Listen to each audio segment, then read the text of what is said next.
अ, नमस्कार. जय भीम जय शिवराय मित्रांनो. अर्थातच मी कांबळे संदीप. गेल्या अनेक दिवसापासून आपण या व्हिडिओच्या माध्यमातून भेटलेलो नाही आहे किंवा शिक्षक भरतीच्या संदर्भात काय अपडेट आहे या संदर्भामध्ये पण आपण अपडेट बघितलेली नव्हती. बरीच काही घडामोडी घडलेल्या आहेत आणि अधिकारी वर्गांशी पण माझं 2 दिवसापूर्वी संवाद झाला, काल पण संवाद झाला.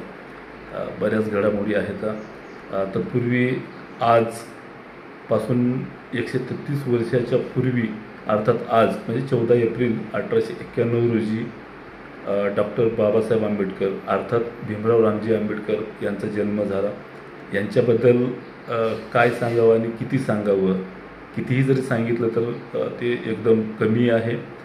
ज्ञानाच्या अथांग महासागरामध्ये जर आपण त्याची खोली आणि उंची मोजाय बघितलो तर आपण यांच्या ज्ञानाच्या समोर गुडघाभर पाण्यामध्ये असू असं एवढं महान आणि अष्टपैलू व्यक्तिमत्व असलेले डॉक्टर भीमराव रामजी आंबेडकर वर्गाच्या खोलीच्या बाहेर बसून या भारत देशाला, या जगाला, सगळ्या जगाच्या इतर देशाचा अभ्यास करून असं सगळ्यांना समान दर्जाची संधी उपलब्ध होईल असं संविधान संहिता या भारत देशाला देऊन गेले.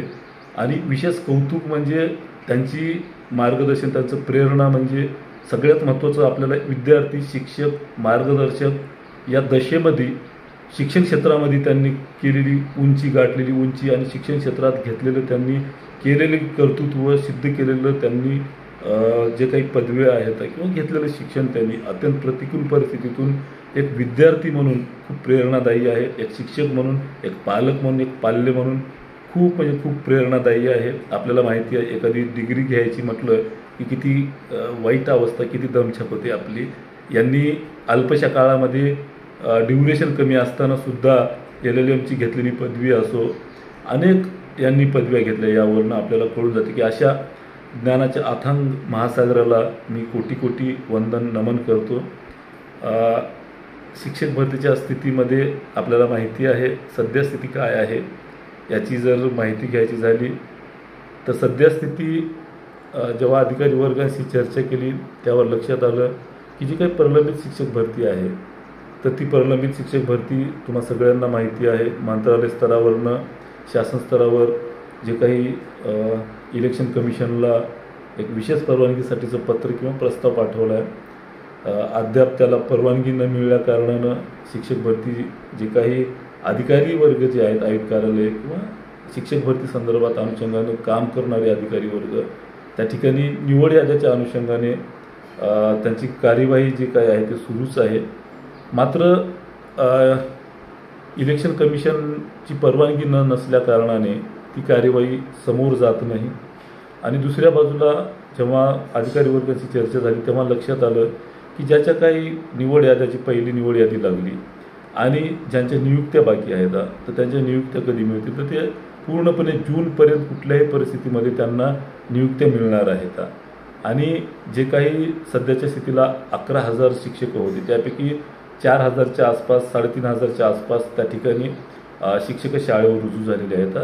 किंबहुना त्याच्यामध्ये रेलसारख्या संस्था असतील आणि बरेच काही जिल्हा परिषदेच्या खाजगी आस्थापनाच्या काही ज्या काही निवडीच्या नफा मनपाच्या ज्या आस्थापना होत्या तिथे मात्र त्यांची नियुक्ती होऊ शकली नाही. दरम्यानच्या काळात आचारसंहिता लागली लोकसभेची. काही ठिकाणी जे काही डॉक्युमेंटेशन होतं, कुणाचं काउन्सिलिंग होतं तर या गोष्टी होऊ शकल्या नाही. तत्पूर्वी इलेक्शन कमिशनची जर त्याला परवानगी मिळाली तर त्या गोष्टी तात्काळ पूर्ण होतील. जे काही कन्व्हर्टेड राऊंड आहे सोबतच विथ इंटरव्ह्यूचा राऊंड आहे तर या गोष्टीसुद्धा त्या ठिकाणी अधिकारी वर्ग या ठिकाणी त्यावर कार्यवाही करत आहेत. मात्र यामुळं ती कार्यवाही पुढे जात नाही. जसंही इलेक्शन कमिशनकडनं रिप्लाय येईल तात्काळ आपण त्याची माहिती घेऊया किंवा जसंही रिप्लाय येईल तसं अधिकारी वर्ग सकारात्मक आहे. ती जी काही निवड याद्या आहेत ती समोर तात्काळ कार्यवाही सुरू होईल. पाठपुरावा करा, पाठपुरावा. आता काही मुलांचं म्हणणं आहे की सर इलेक्शन कमिशनकडे पण पाठपुरावा करा. आता कसं शक्य आहे मित्रांनो? जिथे आपल्याला पाठपुरावा करणं शक्य आहे त्या ठिकाणी आपण पाठपुरावा केला आहे, तिथे करतोय आपण. सकारात्मक राहा, समजू शकू तुमच्या भावना. आपण खूप नैराश्यग्रस्त आहात. 1-2 मार्काने ज्यांचा नंबर हुकला आहे त्यांच्यासाठी वाटतं की बाबा कधी कधी कन्व्हर्टर राऊंड लागते आणि कधी कधी आमची निवड यादी जाहीर होते. तर नक्कीच आपण आपल्या भावनेचा आदर करून त्या ठिकाणी आपण सकारात्मक पाऊल उचलत आहोत आणि सतत पाठपुरावा करत आहोत. अधिकारी वर्गांच्या संपर्कात आहोत, त्यांना आपण या गोष्टी लक्षात आणून देत आहोत सगळ्या गोष्टी. सोबतच मित्रांनो, आपल्याला माहिती आहे जी काही नवीन एक TET आहे ते TET ऑगस्ट महिन्याच्या आसपास होण्याची दाट शक्यता आहे. ऑगस्ट महिन्यामध्ये होणार आहे. सोबतच तुम्हाला यापूर्वी पण सांगितलं की तुमची इच्छा नसेल तरीही TET होईलच. आणि एक नैसर्गिक नियम आहे, जेव्हा शिक्षक पात्रता परीक्षा होते तेव्हा TETच्या नंतर टेट परीक्षा होणार म्हणजे होणारच. तर दरम्यान यापूर्वी अनेक वेळा सांगितलं तुम्हाला की मित्रांनो, शासन निर्णय आहेत, एका वर्षामध्ये 2 वेळा त्या ठिकाणी जे काही शिक्षकांची पदभरती आहे त्या संदर्भात टेटची परीक्षा घेणं अपेक्षित आहे. मात्र यापूर्वी तसं नियोजन त्या ठिकाणी फॉलो झालेलं नव्हतं. त्यामुळं जे काही कोर्टामध्ये रोडमॅप सादर करायचा होता ते आता शासनाकडनं रोडमॅप सादर केलेला आहे. म्हणून जे काही थर्ड टेट आहे, शिक्षकांची जी काही परीक्षा आहे अभियोग्यता व बुद्धिमत्ता चाचणी, ती आता परीक्षा नोव्हेंबर ते डिसेंबरमध्ये या ठिकाणी होणार आहे.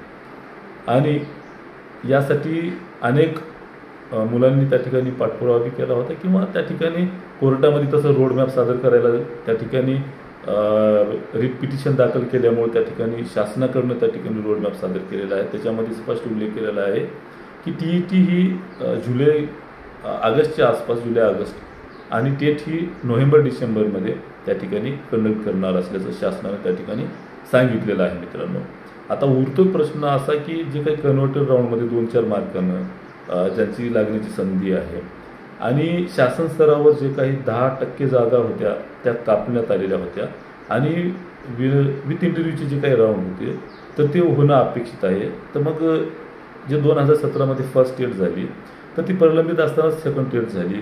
सेकंड टेट प्रलंबित असतानाच थर्ड टेट नियोजन करण्यात आलं.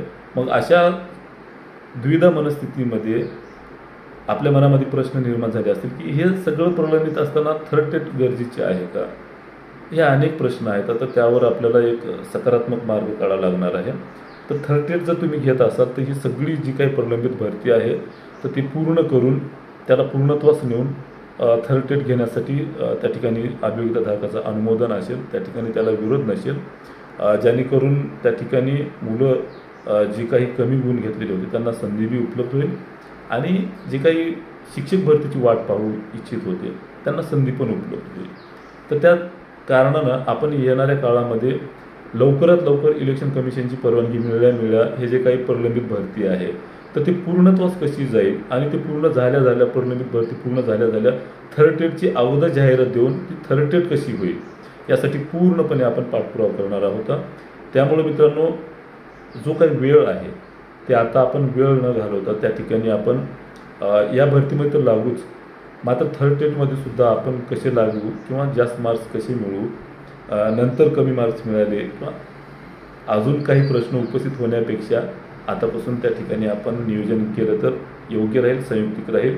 आणि आता तुमच्या लक्षात आलं असेल किंवा तुम्हाला वाटत असेल, तुमच्या मनात प्रश्न आला असेल की सर यापूर्वी पण रोडमॅप अनेक वेळा सादर केला होता कोर्टात, तो फॉलो झाला नाही, मग हा फॉलो होईल का? तर त्याची प्रश्नाची उत्तरं तुमच्या मनातले येणाऱ्या काळात लवकरच मिळतील. तर मला एवढंच सांगायचं आहे की कारण पुढील जे काही 8-10 महिन्याचा कालावधी आहे त्याच्यामध्ये राज्यामध्ये विधानसभेच्या निवडणुका लागू होणार आहेत किंवा नवीन सरकार येणार आहे. नवीन सरकार आल्याच्या नंतर हे टेट होणार आहे. तुमच्या लक्षात येईलच, सप्टेंबरच्या आसपास त्या ठिकाणी नवीन सरकार येईल. तर नोव्हेंबर-डिसेंबरपर्यंत ती परीक्षा कंडक्ट करायची आहे.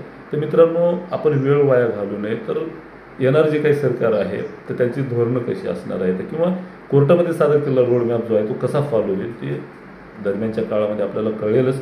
मात्र आपल्या हातामध्ये एक आहे की सगळं आपल्याकडे ट्री डायग्राम आहे फर्स्ट टेटचा, सेकंड टेटचा. तर त्या ठिकाणी आपण जास्त वेळ न घालता मला वाटते आपण अभ्यासाला लागावं. मी पण अभ्यासाला लागतोच. काही मार्गदर्शक वर त्यावर जर काही मार्गदर्शन द्यायचं असेल किंवा काही त्या ठिकाणी एकदम व्यवस्थितरित्या पार पडावं या ठिकाणी जर काही करता आलं तर ते आपण आपले काही प्रश्न असेल तर नक्की त्यावर आपण प्रयत्न करूया. तर सध्याच्या स्थितीला शिक्षक भरतीच्या अनुषंगानं जर सध्या स्थिती बघायला गेलं तर ही सध्या स्थिती आहे मित्रांनो. आणि दरम्यानच्या काळामध्ये जे काही शिक्षक झालेले आहेत त्यांच्यासाठी जरी शासन निर्णय आला असेल आंतरजिल्हा बदली, तर जिल्हा अंतर्गत बदली किंवा आंतरजिल्हा बदलीचा एक मोठा टप्पा शिक्षक भरती होते या कारणानं त्या ठिकाणी होण्याची दाट शक्यता आहे.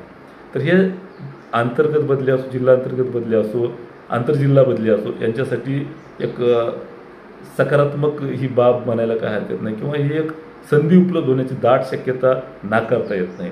तर या ठिकाणी मित्रांनो, शिक्षक भरती, प्रलंबित शिक्षक भरती पूर्णत्वास नेणे, 10% नंतर मग साधन व्यक्ती जे काही होते त्यांच्या जागा भरणे, सोबतच थर्टेड याची जाहिराती पूर्वी देणे.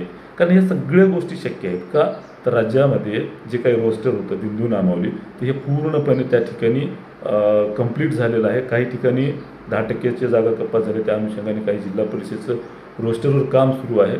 तर ह्या गोष्टीसाठी आपल्याला पाठपुरावा करावा लागेल. सोबतच त्या ठिकाणी त्याच्यावर पाठपुरावा करत असताना जे काही शासनाचे निर्णय आहेत, जसे की 15 मार्चचा शासन निर्णय आलेला आहे, तर त्याच्यामध्ये स्पष्ट उल्लेख केलेला आहे. तुम्हाला माहिती आहे 1 ते 8वीपर्यंतचे किंवा 1 ते 5वीपर्यंतचे 25,000 मुख्याध्यापकांची पदं उडणार आहेत. सोबतच अनेक शिक्षक त्या ठिकाणी अतिरिक्त होणार आहेत. गोंदिया जिल्हा परिषदेचं एक पत्रक आलेलं आहे. कमी पटसंख्या असलेल्या शाळेचं समायोजन त्या ठिकाणी होत आहे. तर समायोजन होतंय म्हणजे तिथले अतिरिक्त झालेल्या शिक्षकांचं सुद्धा समायोजन होते. तर ह्या गोष्टी जे बारकावे आहेत, या बारकाव्यावर आपल्याला अभ्यास करणं गरजेचं आहे. त्याच्यासाठी सुद्धा पाठपुरावा करणं गरजेचं आहे. जे काही 15 मार्चचा शासन निर्णय आहे, नवीन संचमान्यतेचं धोरण त्या ठिकाणी अवलंबण्यात येते. तर ते धोरण जे आहे ते काही प्रमाणामध्ये चुकीचं आहे, त्याच्यामध्ये दुरुस्ती होणं अपेक्षित आहे. यासाठी मी अनेक विधान परिषद सदस्य किंवा शिक्षक आमदार, पदवीधर आमदार यांच्याकडे सुद्धा मी पाठपुरावा केलेला आहे. त्या अनुषंगाने त्यांनी शिक्षण मंत्री, मुख्यमंत्री महोदयाकडे सुद्धा तसा पाठपुरावा केलेला आहे. तर यावर ते निकष जे आहेत चुकीचे, तर ते कसे बदलतील, जेणेकरून जे शिक्षक आहेत त्यांची पदं टिकून राहतील, शिक्षक त्या ठिकाणी त्या शाळेला जे काही पद आहे ते टिकून राहील आणि नवीन होणाऱ्या शिक्षक भरतीमध्ये जे काही शिक्षकांची नवीन पद आहे ते जास्त प्रमाणामध्ये कशी उपलब्ध होतील, यासाठी सुद्धा आपल्याला त्या ठिकाणी पाठपुरावा करणं गरजेचं आहे मित्रांनो. तर याच्यापेक्षा काही जर तुमचे वेगळे प्रश्न असतील आणि यासाठी मी तुम्हाला ज्या दिवशी हाक देईल तेव्हा तुम्ही सोबत असणं गरजेचं आहे, जेणेकरून शिक्षक भरतीमध्ये पूर्वी झालेल्या जे काही 22,000 समथिंग पदाची जे काही जाहिरात आलेली होती ती पूर्ण पदाची भरती होणे आणि नवीन टेटच्या अगोदर नवीन जाहिराती येणे ही अपेक्षित आहे मित्रांनो. आणि महाराष्ट्रामध्ये 100% सांगतो तुम्हाला, आत्ताची जे काही 25,000, 23-24,000 पदाची भरती आणि साधारण व्यक्तीची 4-5,000 अशी 30,000 अप्रॉक्सिमेटली, आणि येणाऱ्या टेटमध्ये किमान 20,000च्या आसपास पदं असण्याची दाट शक्यता आहे. म्हणून मित्रांनो, हे कधी शक्य आहे, जर ते 15 मार्चचा शासन निर्णय जो काही आहे तर त्याला आपण रद्द केलं, त्याचे निकष जे काही आहेत ते निकष आपण रद्द केले, तर 100% 20,000 ते 25,000 पदाची टेट जे 3 आहे त्याच्यामध्ये सुद्धा पदभरती होणं 100% सांगतो तुम्हाला होऊ शकते. त्यामुळे मित्रांनो, जेव्हा कधी किंवा पुढे आपण इलेक्शन कमिशनची परवानगीच्या संदर्भात काय होते त्या संदर्भात अजून मी अधिकारी वर्गाशी चर्चा करतो. त्यानंतर पुढील जे काही नियोजन असेल ते तुम्हाला सांगतो आणि त्या ठिकाणी मी पूर्णपणे पाठपुरावा करायला तयार आहे. आपल्या त्या ठिकाणी सहयोग महत्त्वाचा आहे, मदत महत्त्वाची आहे, आपण सोबत असणं खूप महत्त्वाचं आहे, एवढं सांगतो मित्रांनो. आणि या ठिकाणी थांबतो. जय भीम, जय शिवराय. पुन्हा एकदा डॉक्टर बाबासाहेब आंबेडकर यांच्या जयंतीनिमित्त आपल्या सगळ्यांना कोटी कोटी वंदन करतो आणि त्या ठिकाणी थांबतो. जय भीम, जय शिवराय.